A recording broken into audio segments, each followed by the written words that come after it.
This is video number 3, where we will learn how to knit cables without using a cable needle. So on the first side here, I will start the pattern by purling the first stitch. Then we will knit 2, because this is now the part of the small cables which doesn't require any twisting, and we do the seed stitch of 3 stitches, which is in this row a purl 1, knit 1, purl 1, and now we are ready to do the 2 by 2 left leaning cable.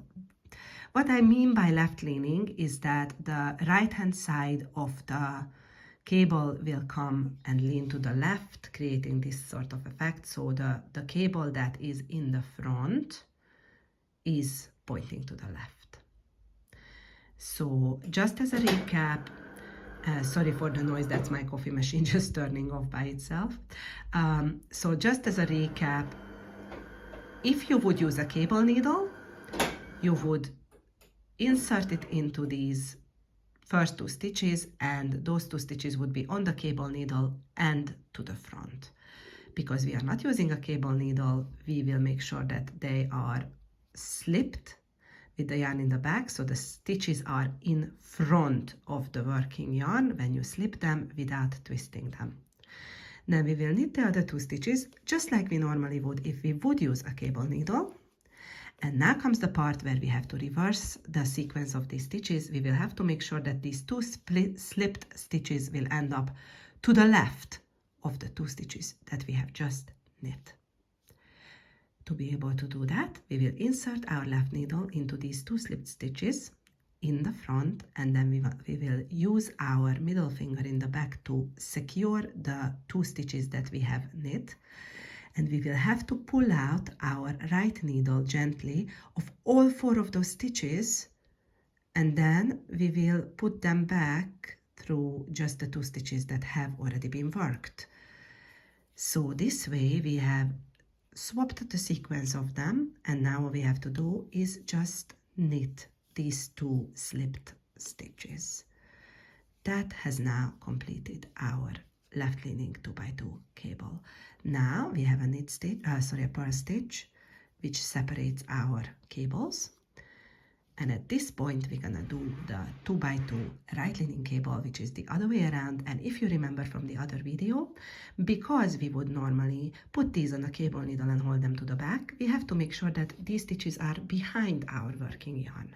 So we will bring our working yarn to the front before we slip these stitches. Then we slip them. I think you call this slipping them purlwise. Means you're not gonna twist them by slipping them this way. You just basically slip them as they are. You don't change them at all. Then we have to put the working yarn back to the back, because we have to knit the next 2 stitches as we would normally do if we would be cabling with a cable needle. And now we have to change the sequence of these stitches, bringing these 2 slipped stitches to the other side of our newly worked 2 stitches, but those have to come through to the back, because these 2 stitches will have to be leaning to the right and in the front. So we will be behind our work when we will insert our left needle into those 2 previously slipped stitches, like so. And again, I'm using my middle finger to secure the stitches that I have just knit. It helps if you loosen your tension on the working yarn so that you don't accidentally close those stitches. Then we will gently pull out the right needle from these 4 stitches, and we only putting them back through the 2 stitches that we have already worked.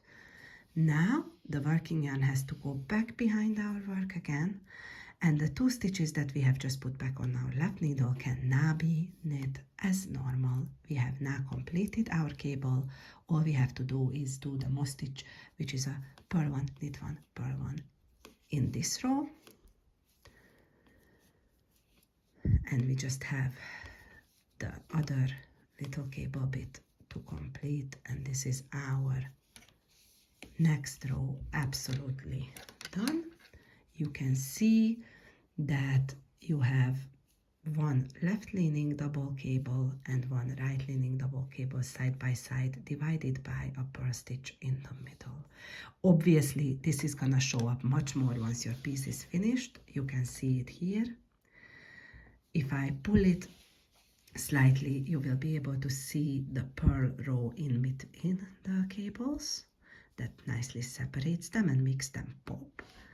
And you can also clearly see this lovely seed stitch in between. The small cables is going to be on the side and the bigger ones are going to be in the middle. Now the middle part of this pattern is left-leaning cable on the right and right-leaning cable on the left.